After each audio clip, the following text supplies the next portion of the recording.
एक ऐसा मैच जहां पर कि पूरी पाकिस्तानी टीम सिर्फ धोनी को स्लेजिंग और गालियां देने पर ही उतर आई। उस टाइम पर Dhoni as a youngster team India में शामिल हुए थे, जहां पर वो अपने करियर का 5वां मैच खेल रहे थे, जहां पर कि पाकिस्तानी कप्तान शाहिद अफरीदी ने तो उन्हें मां बहन की गालियां तक दे डाली और इन सब के बावजूद भी धोनी के मुंह पर स्माइल थी, लेकिन उनके अंदर गुस्से का ज्वालामुखी उगलने लगा, जो कि उस दिन पूरी पाकिस्तानी टीम पर फटने वाला था। एक ऐसा मैच जहां पर कि एक 23 साल के लड़के ने पूरी पाकिस्तानी टीम को नंगा नाच कराया था। इंडिया और पाकिस्तान के बीच साल 2005 में सेकंड ओडीआई मैच खेला जा रहा था, जहां पर कि भारत के कप्तान सौरभ गांगुली ने पहले टॉस जीतकर बैटिंग करने का निर्णय लिया और ओपनिंग करने के लिए वीरेंद्र सहवाग और सचिन तेंदुलकर की सलामी जोड़ी फील्ड पर उतरी।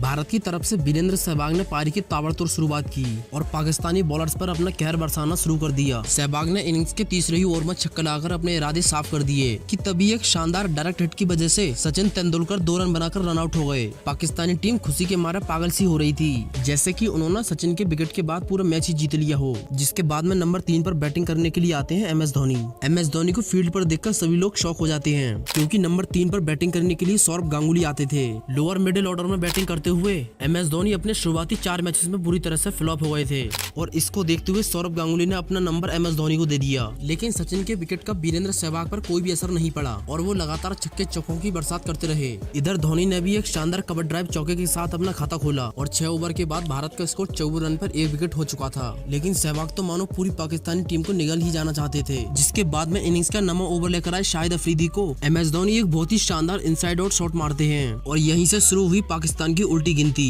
जहां पर कि खिसियाए हुए शाहिद अफरीदी ने MS धोनी को मां बहन की गालियां बक डाली और कहा कि अब की मार के दिखा। लेकिन धोनी अपने चेहरे पर एक क्यूट सी स्माइल लेकर हंसते ही रहे और जब अफरीदी ने वही दूसरी सेम बॉल डाली तो MS धोनी ने उस पर एक बहुत ही तगड़ा छक्का लगा दिया, जिसको कि सभी इंडियन फैंस काफी एंजॉय कर रहे थे कि कैसे एक नया लड़का पूरी पाकिस्तानी टीम को पेल रहा है। जिसके बाद में 10वें ओवर में सहवाग ने एक चौके के साथ अपनी हाफ सेंचुरी पूरी की और 10 ओवर के बाद भारत का स्कोर 89 रन पर 1 विकेट हो चुका था। लेकिन सहवाग तो मानो पूरी पाकिस्तानी टीम को फूंकने की कसम खाकर आए थे और उन्होंने इनिंग्स के 11वें ओवर में शाहिद अफरीदी को लगातार 4 चौके लगा दिए और फिर 14वें ओवर की चौथी बॉल पर सहवाग एक बड़ा शॉट खेलने के चक्कर में कैच आउट हो गए। लेकिन तब तक सहवाग 74 रन की एक ताबड़तोड़ पारी खेल चुके थे और अब धोनी का साथ निभाने के लिए आए थे खुद कप्तान सौरभ गांगुली ने 19वें ओवर में एक शानदार चौका लगाया, लेकिन 20वें ओवर की दूसरी बॉल पर 9 रन बनाकर वो मोहम्मद शमी का शिकार हो गए और अब धोनी का साथ निभाने के लिए आए थे भारतीय क्रिकेट की दीवार कहे जाने वाले राहुल द्रविड़। यहाँ तक धोनी की हाफ सेंचुरी भी पूरी हो चुकी थी।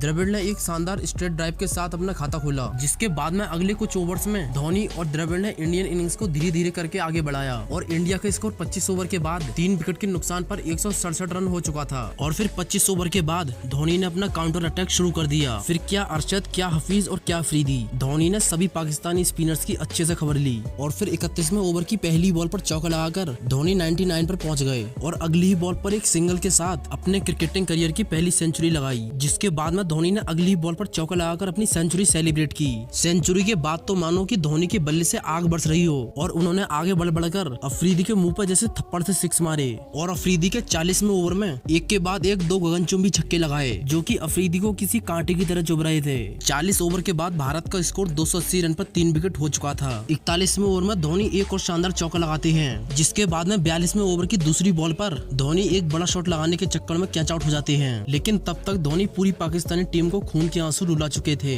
धोनी ने बहुत ही शानदार 142 रन की पारी खेली, जिसके बाद में द्रविड़ का साथ निभाने के लिए आए युवराज सिंह। द्रविड़ 42वें ओवर में एक चौका लगाते हैं, लेकिन 43वें ओवर की पहली बॉल पर वो बड़ा शॉट लगाने के चक्कर में कैच आउट हो जाते हैं। द्रविड़ ने भी 52 रन की एक बहुत ही शानदार इनिंग्स खेली, लेकिन पाकिस्तानी टीम के ऊपर मंडराता हुआ खतरा अभी भी कम नहीं हुआ था, क्योंकि उनके सामने युवराज सिंह नाम का तूफान खड़ा था। जिसके बाद में बैटिंग करने के लिए आए मोहम्मद कैफ अपनी पहली बॉल पर LBW आउट हो जाते हैं और अब युवराज सिंह के साथ खड़े थे हरभजन सिंह। युवराज सिंह भी 46वें ओवर में एक चौका लगाकर 15 रन बनाकर LBW आउट हो जाते हैं। जिसके बाद तो मानो बैक टू बैक विकेट्स की झड़ी लग गई हो। अगले ही ओवर में हरभजन सिंह बोल्ड हो जाते हैं, जिसके बाद में लास्ट के कुछ ओवर्स में लक्ष्मीपति बालाजी और जहीर खान अपनी बैटिंग का दम दिखाते हुए इंडिया को 9 विकेट के साथ 356 रन तक पहुंचा देते हैं, जो कि उस टाइम पर वनडे में काफी बड़ा स्कोर होता था। पाकिस्तान को ये मैच जीतने के लिए 357 रन बनाने थे। पाकिस्तान की तरफ से ओपन करने के लिए आई शाहिद अफरीदी और सलमान बट की ओपनिंग जोड़ी। बदले में पाकिस्तान की शुरुआत काफी खराब रही, क्योंकि दूसरे ओवर की दूसरी ही बॉल पर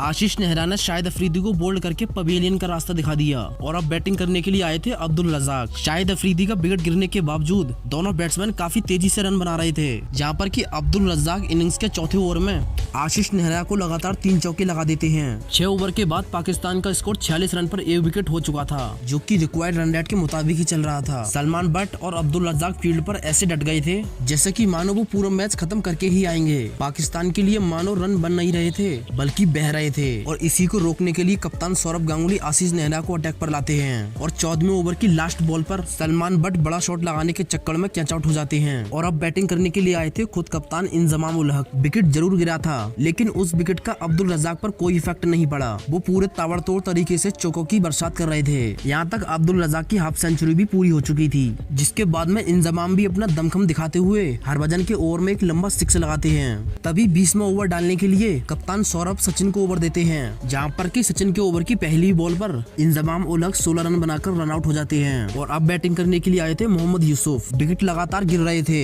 लेकिन उन विकेट्स का अब्दुल रज्जाक पर कोई भी असर नहीं पड़ रहा था और वो लगातार छक्के चौकों की बरसात कर रहे थे। जिसके बाद में यूसुफ योहाना भी अब्दुल रज्जाक के साथ मिलकर छक्के चौके लगाते हैं। विकेट जरूर गिरे थे, लेकिन पाकिस्तान की रन बनाने की स्पीड कम नहीं हो रही थी। जिसके बाद में युवराज सिंह के हाथों में बॉल दी जाती है। युवराज सिंह एक वाइड बॉल डालते हैं, जिस पर कि अब्दुल रज्जाक उड़ता तीर ले लेते हैं और वो 88 रन बनाकर कीपर कैच आउट हो जाते हैं। और अब बैटिंग करने के लिए आए थे शोएब मलिक। यूसुफ योहाना लगातार इंडियन स्पिनर्स को टारगेट करके लंबे लंबे शॉट लगा रहे थे, और यूसुफ को देखकर ही शोएब मलिक युवराज सिंह की बॉल पर बड़े शॉट के लिए जाते हैं और 12 रन के स्कोर पर सचिन को अपना कैच थमा बैठते हैं। और अब बैटिंग करने के लिए आए थे मोहम्मद हफीज। 5 विकेट्स गिरने के बावजूद यूसुफ योहाना इंडियन स्पिनर्स को लंबे छक्के लगा रहे थे। जिसके बाद में 34वें ओवर की तीसरी बॉल पर मोहम्मद हफीज 7 रन के स्कोर पर युवराज सिंह को अपना विकेट दे बैठते हैं। और 33.3 ओवर के बाद पाकिस्तान के 222 रन पर 6 विकेट गिर चुके थे। जिसके बाद में बैटिंग करने के लिए आए थे कामरान अकमल, और फिर 35वें ओवर में सचिन को एक लंबा छक्का लगाकर अपनी हाफ सेंचुरी को पूरी करते हैं। और अब पाकिस्तान को ये मैच जीतने के लिए 12 ओवर में 94 रन चाहिए थे। तभी यूसुफ योहाना आशीष नेहरा के ओवर में एक बड़े शॉट के लिए जाते हैं और मोहम्मद कैफ के सेफ हैंड्स में 71 रन पर अपना कैच दे बैठते हैं। इसके साथ ही पाकिस्तान के जीतने की सारी उम्मीदें लगभग खत्म हो गयी। इसके बाद में बैटिंग करने के लिए आए नावेद हसन भी